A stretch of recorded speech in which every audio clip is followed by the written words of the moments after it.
Hey, this is Matt once again. Welcome back to another video. And this is a paid request for JCVD fan for life. Thank you so much for that. Also, thank you so much for your patience. I really, truly do appreciate it. For those interested in requesting any type of videos, whether it be a topic, a tier list, ranking, review, re-review, thought streams, commentaries, video game playthrough, movie top, whatever the case, anything random, whatever you feel like, if you wish to. PayPal is the best way to do it. Do have a Cash App as well. Links are down in the info box down below. Feel free to send it. I will try to get to it as soon as I possibly can. So thank you for that. Now, what he wanted me to do was to review and talk about the 2-hour work print of D-Tox, also known as ICU. Now, we'll get to that in a while. So for those just wanting that, I'm sorry. I want to talk about the film itself because while I have talked about the film in the past, it's been a while, and I do think this film is criminally underrated. So it kind of makes it a big old package, so to speak, of a video. First off, I'm a big Sylvester Stallone fan. Obviously, Rambo is part of my username. At this point, there's the 3 Rambo films, because the 4th one didn't come out till 2008. This technically came out 2002. But I enjoyed your Cliffhanger, Demolition Man, and yeah, things were not going the best. You had films like Avenging Angelo, you had Driven, wasn't that good. Not like that at all. Judge Dredd was disappointing. But I'm still a big fan of the guy. So I don't remember how I first, if it was either some type of advertisement online, but I'm like, wait, he's coming out with a serial killer movie where it's in the snow, like John Carpenter's The Thing, and what's going on? Like, this seems really cool. Like, what's this about? So what happens is, I was living in San Marcos, Texas at the time, and walked to Best Buy and bought this. This was the DVD I bought at Best Buy. I was really excited. I'm like, wow, it's a serial killer movie, and look at this cast. It's crazy. Saw the film. While I did think it had issues with it, I liked it. Overall, I did like the film. It had some issues. Even I could tell that some things seemed a bit too quick cut, a bit too many dissolves. It felt like some stuff was missing. It didn't have room to breathe, which that will be something I'm going to repeat a lot of times in this, the whole room to breathe thing, so bear with me on that. But I liked the film. As years went on, I talked about how I enjoyed the movie, did a couple reviews of it. Someone was nice enough to send me this, which at the time was the only way they did D-Tox, which I don't call that. It's ICU in the US, but it was originally called D-Tox. This is the only way to get it on Blu-ray at the time. Still have this because it was a gift, very nice gift. And then 2020, MVD released this, which you do have the slipcover.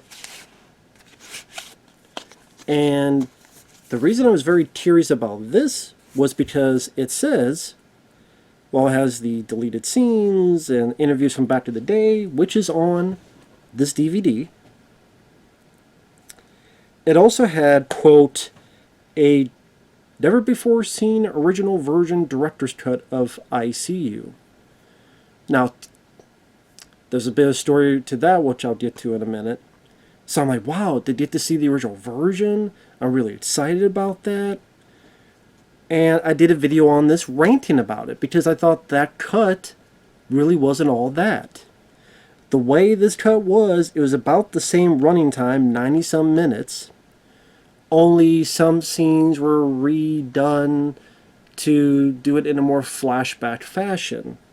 Now, the film done in a flashback version and this truncated version, they even cut out stuff that was in, or did not feature some of the stuff that was in the released version, was piss poor. It was made me angry, made me upset, because This film had a history, and let me get into that.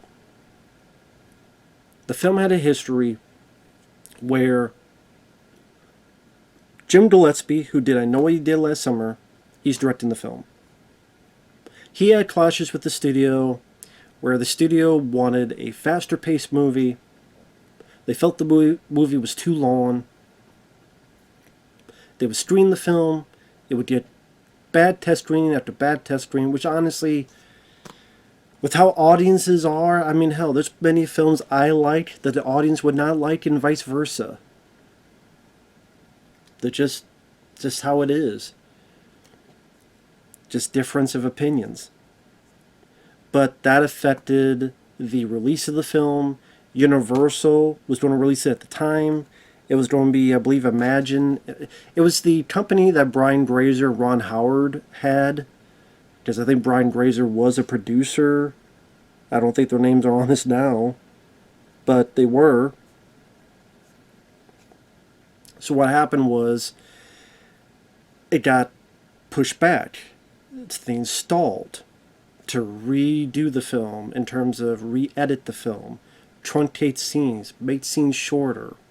Instead of the flashback angle where it would be set at this location, middle of nowhere, in the snow, and then at points it would go back to see how Sly's character got here. And so that story would unfold as it went forward. But the studio was iffy on it. They didn't like the bad test screenings. And then, from what the director says, Stallone wanted a more linear movie. And the studio stuck with Stallone. And apparently the linear fashion got a bit more, even worse test screenings. But again, Stallone preferred a linear fashion. And they released the film as is, but not in theaters. Because what happened was, that cut got still bad test screenings. In fact, it got even worse, like I said, test screenings. And Universal pretty much said, you know what, this movie's done. It's dead. It's unreleasable. Screw it. We're going to shelve it. Cut our losses. And that was 1999 that the movie had finished filming. 3 years later, DEJ Productions got the film put into the US, and they changed the title to ICU. It's in the linear fashion, 90-some minutes long, and went direct to video. Or maybe direct to DVD, however you want to put it. And it got bad reviews, it got bad critical notions, a lot of people shit on the film. I still like this cut. I still enjoy the film, and still thought it was underrated. Now, before I get to this, why do I enjoy the film? I think the story, Jake Malloy is an FBI agent. You have a serial killer targeting cops. Someone he knew has been killed. He's investigating it. Pretty soon after, his loved one gets murdered by this killer.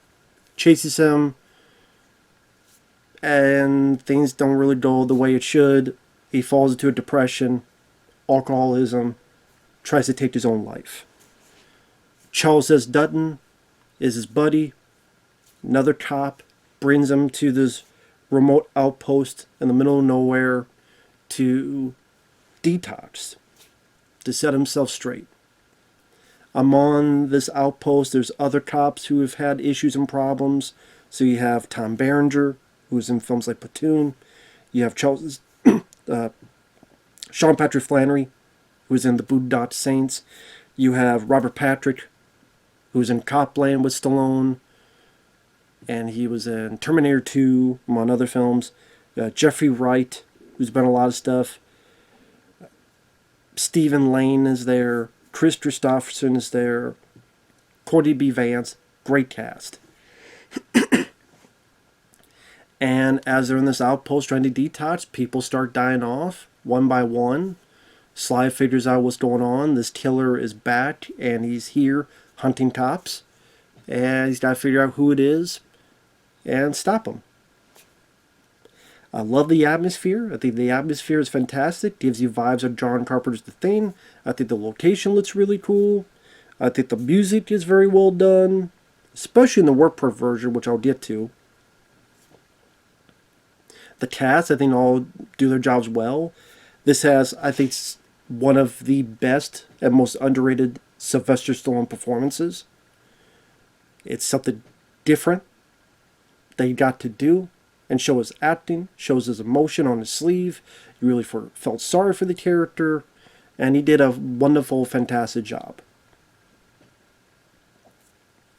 It's not the most action-packed movie. It's not the most violent movie, but I think it works well in its serial killer genre.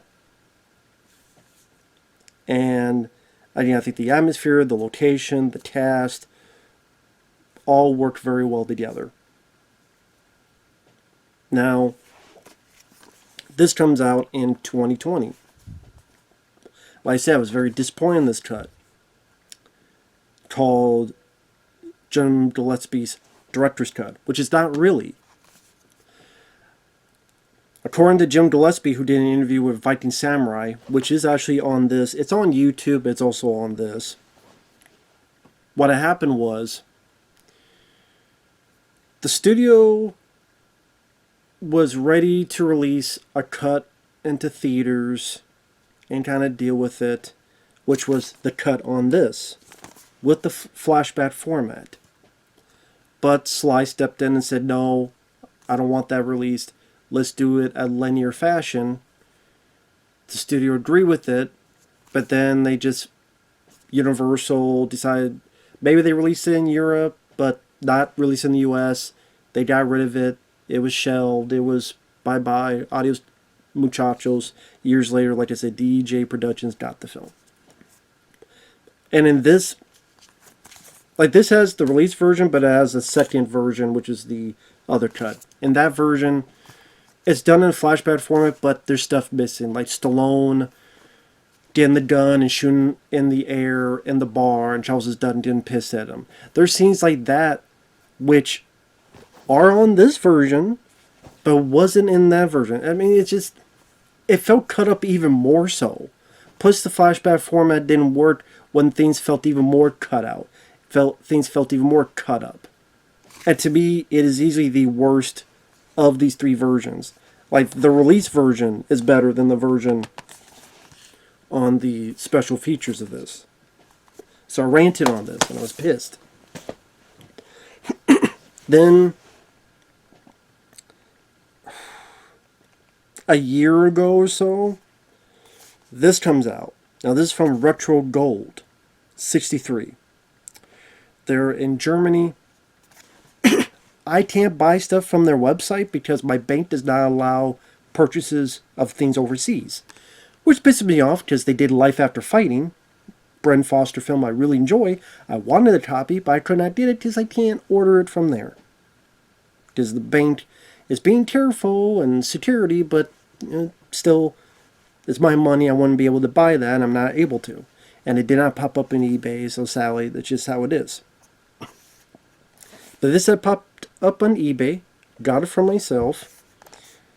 There were, I think, 4 covers, and each one had 222 copies. So, I think it was 4. So, a little over 800 total. This is number 80 of 222 of this cover. It's a media book, as you see. There's a Blu-ray and a DVD.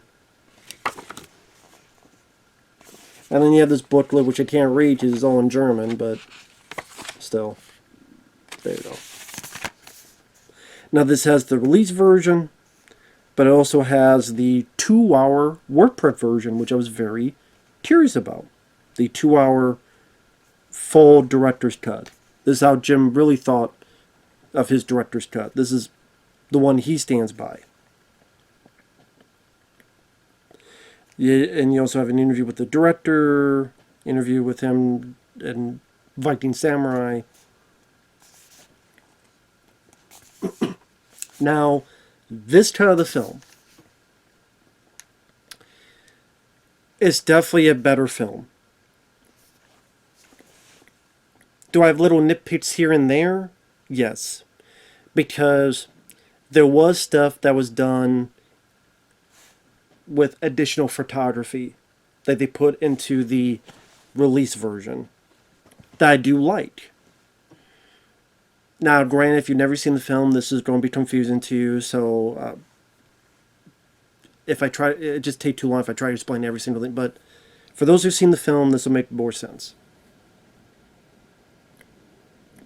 In the release version, if you remember the scene, one of the very first scenes where Sly actually buys the ring.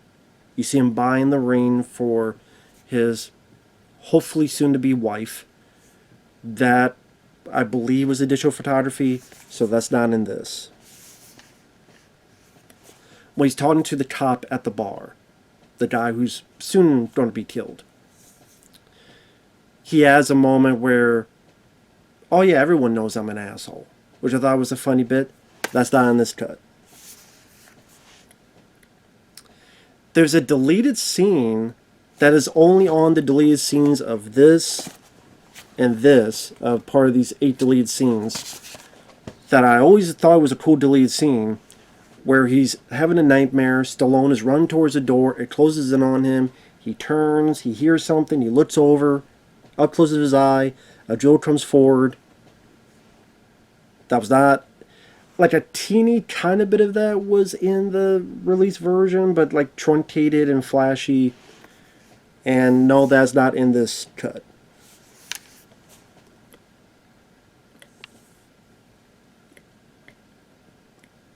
The very end of the film,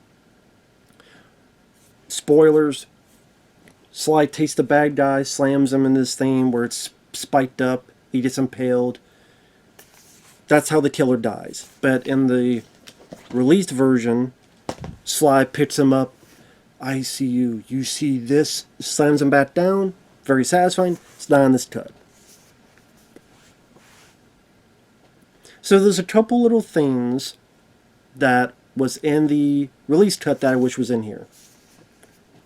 Which is why I did my fan cut. I did do a fan cut where I put that stuff back in. I left the 2-hour work print as it is. And I'll get to why in a minute. But again, I added those little scenes I just mentioned. Trying to do at their appropriate times. Now, why did I like the 2-hour work print version? I'm going to call it that. Instead of just keep calling it director's cut, I'll just call it work print version, just easier.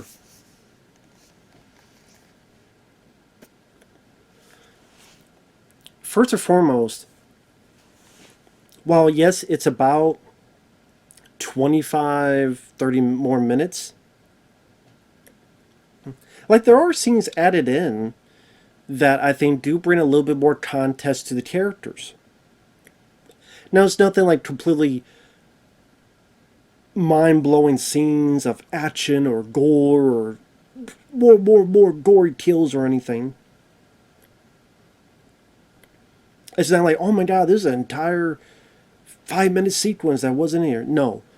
But what it does is,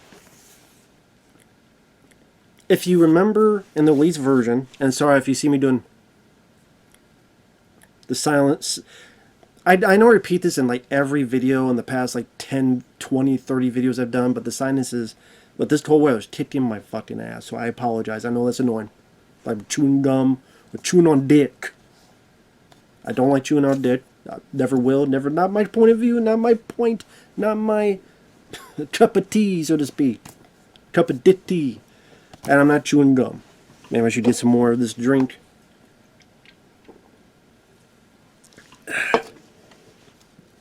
Anyway. This film does not suck dick, and I don't suck dick, so we have something in common there. Anyway, what this does,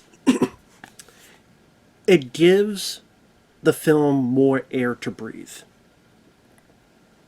If you remember in this version, there are times where stuff like quickly dissolves. And you can tell it's been re-edited. You can tell things like come out pretty quickly, and they don't let things Ease up. Just wait. Just let it breathe. Let it relax. Wait a minute. Just take the scene in. This does that. And because it does that,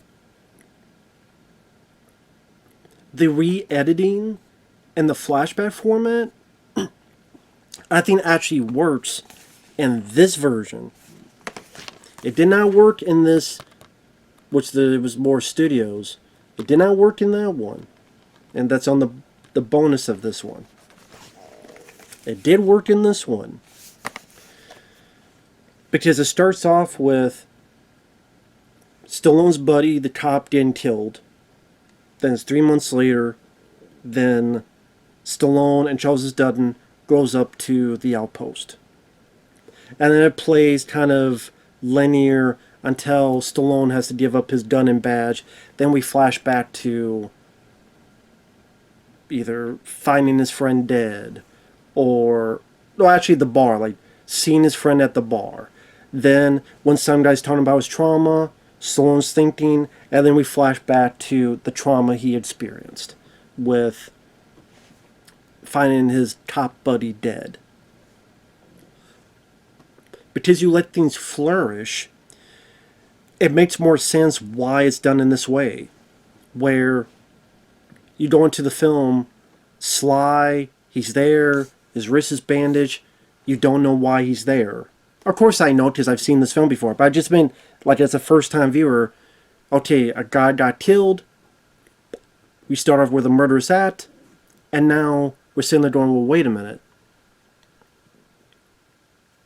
Why is Sly here? Why is there a bandage on his wrist? Now it's this mystery of this character unfolding, and then we're getting to know, it felt like a bit more of the characters. Just like a little line here, a little line there. Like Robert Patrick telling Robert Prosty, I'm going to knock your false teeth out. Jeffrey Wright having a few more one-liners. Oh, let's talk about my dream I had about Catwoman over here. And he's talking about this other lady that's at the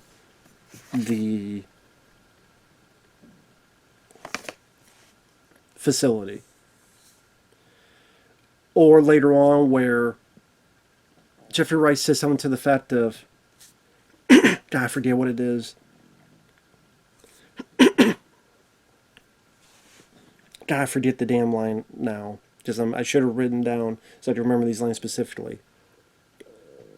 But he's making this joke about, man, you said this about this place. You weren't kidding. Just people keep dropping like flies.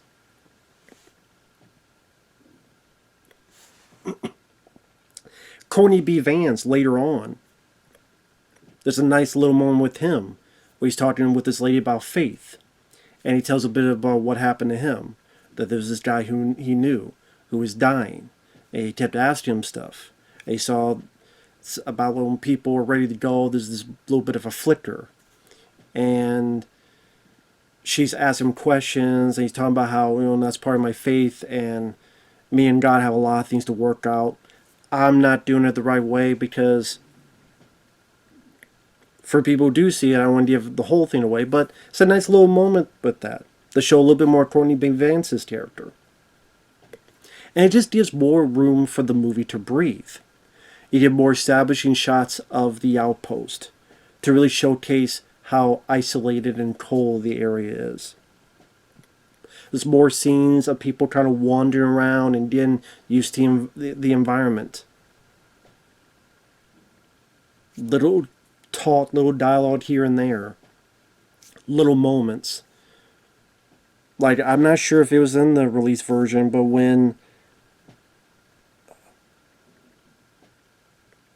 the lady who is being the, not quite psychiatrist, but helping Sly, she tells the story about her brother and what happened to her brother, and we get a sense of why she's in this state of mind. And there's a lot of nice little moments put in there.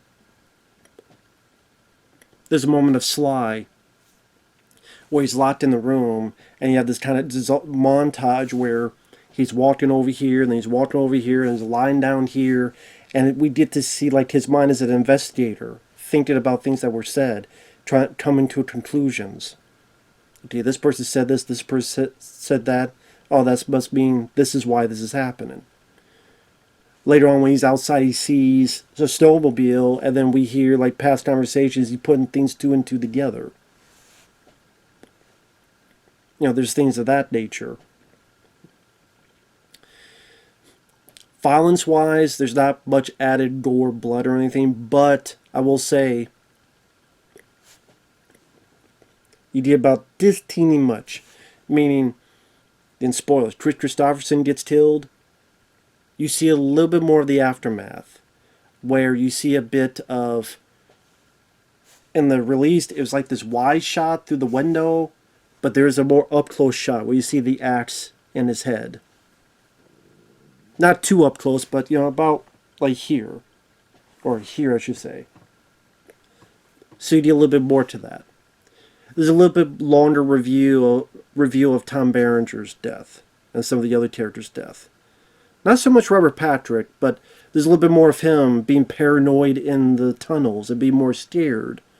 So it doesn't seem like out of the blue he's scared. You see he get more and more scared, and he's even running away at one point.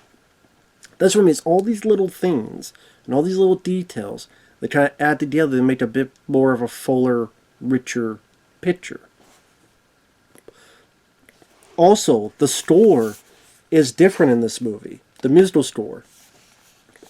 Because I believe John Powell did the score, but then with all the re-editing and stuff, they had to put other people's music in there.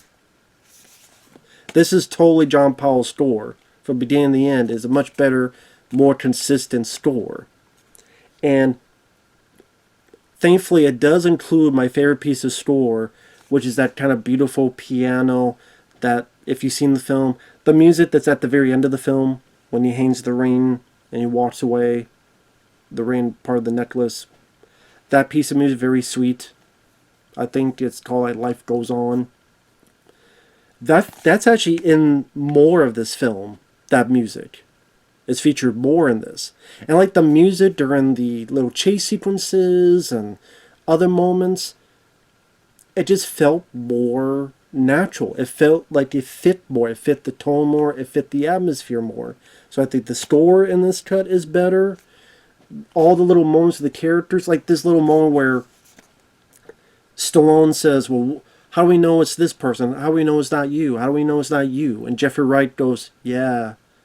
But then he adds a line, and maybe I'm an alien. Now, I don't know, but I'm guessing the reason they said that is John Carpenter's The Thing.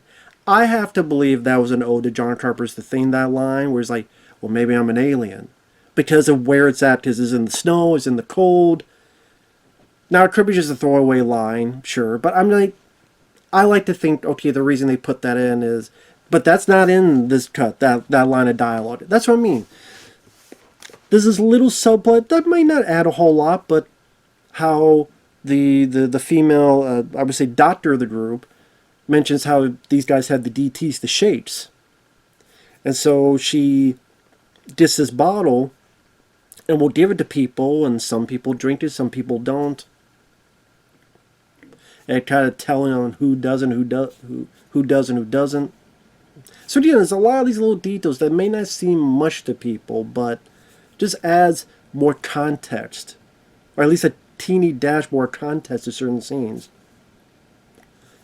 And again, the flashback angle worked better in this cut because, again, the mystery of why is Sly here, how did he get in the situation, and these are revealed to you. So we get to a point where, again, he gives the FBI agent badge. Okay, this is his friend. Okay, he knew this cop who died at the beginning. Oh, okay, Sean Patrick Flamer's talking about his trauma during group therapy. So then Stallone, we see a bit of his trauma where this guy he knew is dead hanging there. The movie plays out, and then Sly's having a nightmare. What's the nightmare? The telephone ringing and his talking with the bad guy on the phone. That's another thing I liked in this. The phone, when you hear the bad guy, the sound is more hiding the voice. Because if you listen closely, you could kind of tell who the voice is when you hear him at the beginning. But here is much more like changed, much more secretive. And the conversation he has with Stallone on the phone, I felt was a bit longer, felt a bit darker, felt a bit more intense, and actually liked it more. Could add a little bit more to it.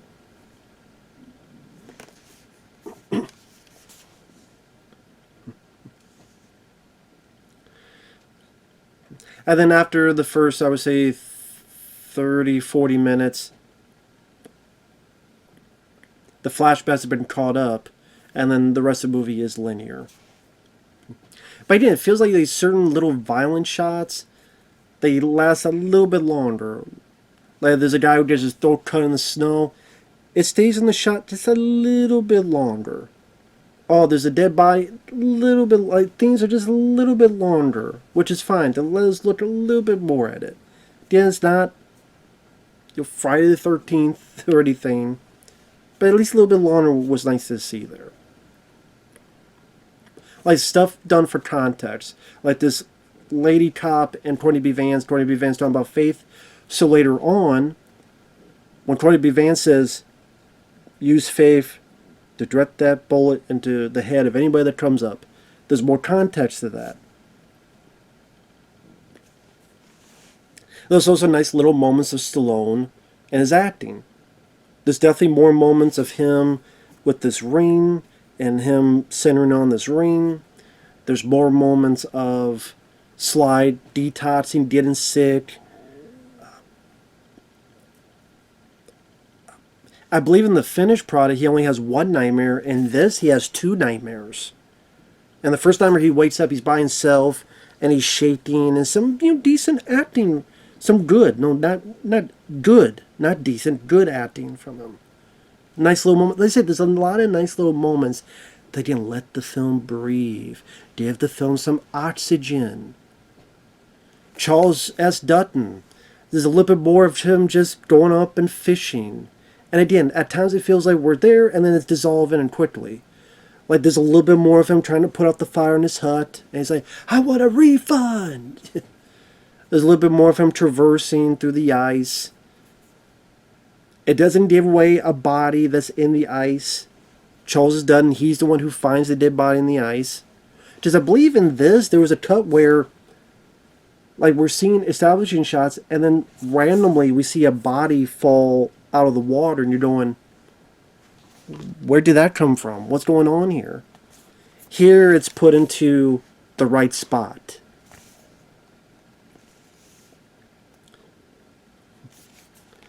The picture quality is pretty good for Workprint.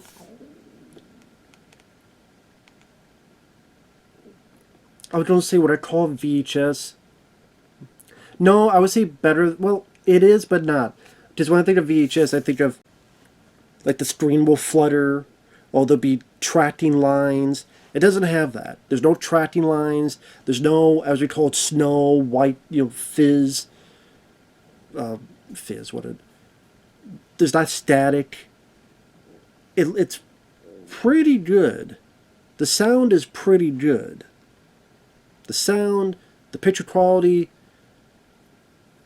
again, fairly good. Probably on the level of, if you ever saw the hard-targeted Workprint, probably looks a little bit better than the hard-targeted Workprint. Or at least on par, if not maybe a little bit better.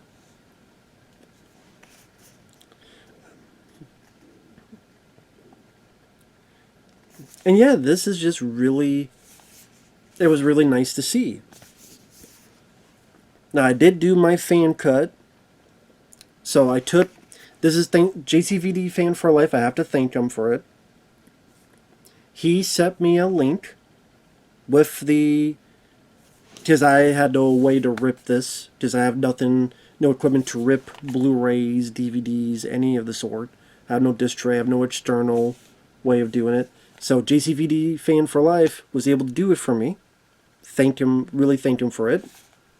I also want to thank Mike, OCB Communications. He helped me find a specific deleted scene that I wanted to put back into my fan cut. I did do a fan cut.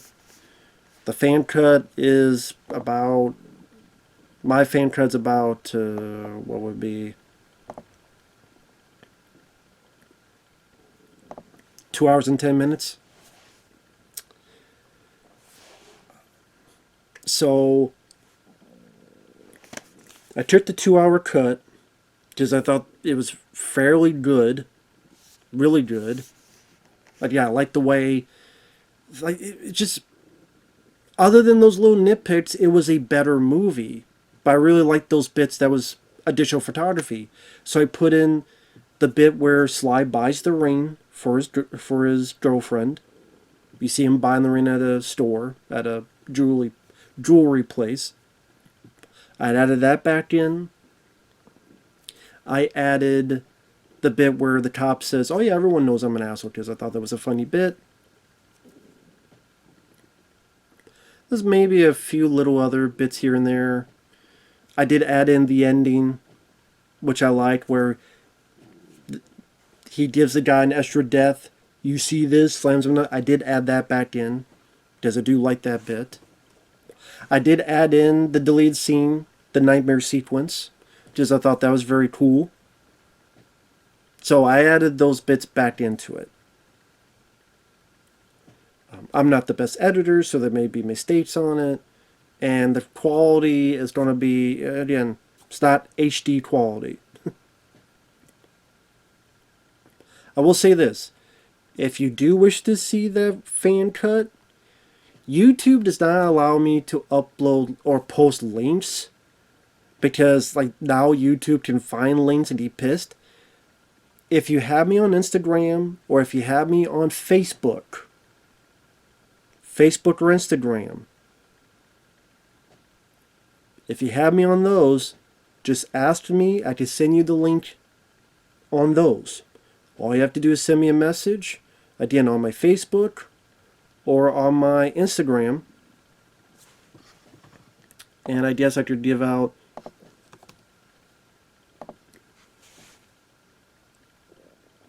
my Instagram is The Real Rambo for Life. That's one word.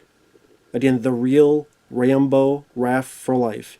TheRealRamboraph 4 as the number 4 LIFE. Again, The Real Rambo for Life as one word. It does have the Rambo Raphael icon. My Facebook is, I think, really just, you have to type up my name, which is,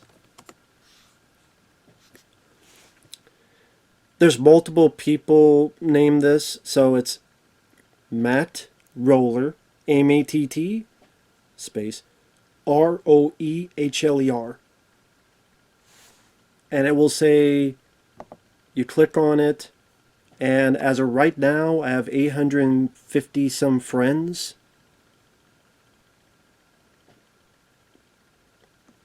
And you can find me on there. So again, Facebook, Instagram. If you want to follow me on there, you can. Feel free to message me. I can send you the link if you wish to. That's up to you. But with that said, I'm glad this came out. And what's funny, I just watched this for a second time with a friend of mine, Stuntman Mark. We had just gotten done Friday Night Lives, and we didn't want to sleep. I told him about this. I sent him it. He was up. He was willing to stay up. It's now, 2, 3 in the morning. We were both night owls, but it's Friday night. And we watched it. And as he put it, this is like a much better version. Again, with the little touches I made and this 2-hour, this is how the film should have been in the first place. I mean, it's not because of me. I just did a fan cut. But the 2-hour, 10-minute version that I have in my possession, That to me is, for me personally, is the best version of the movie. Or at least my favorite version of the movie. I love it. I adore it. I think it's even more criminally underrated. No, it's not an action-packed movie. It's not Friday the 13th Gore Fest.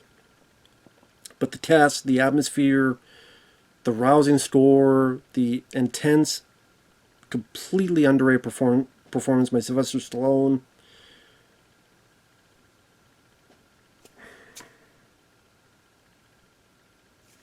It's a crying shame. So I'm glad this got a release, because then not only do I have it here for prosperity, but then JCVD Fan for Life was nice enough. He ripped his copy, because he had a copy, sent it to me. I was able to work on a fan cut of my own, and now I have it. And again, if anyone wants it, let me know, and we'll go from there. So I know there's a longer review, but hey, JCVD Fan for Life, you were waiting for this for a while. Figure why not give you a longer, in-depth one. Why not? And yeah, sadly this film came out. And it's interesting, when you watch this version, the Universal logo is at the beginning. So, once again, it shows you this was supposed to be a Universal production. That's why you even have Universal right there. By the way, one quick thing. If anyone has the retro gold version of Life After Fighting with Brent Foster, if you have a copy you're willing to sell, let me know. I would gladly take it off your hands. Feel free to let me know. But if not, no worries. That should... Someone put that out in the US, for fuck's sake. Anyway, I know that's off tangent. But, yeah. Very cool. And this looks cool, too. I do like it. And there you go. So thanks for watching. Take care. And we'll see you guys in the next video. Bye-bye for now. Later.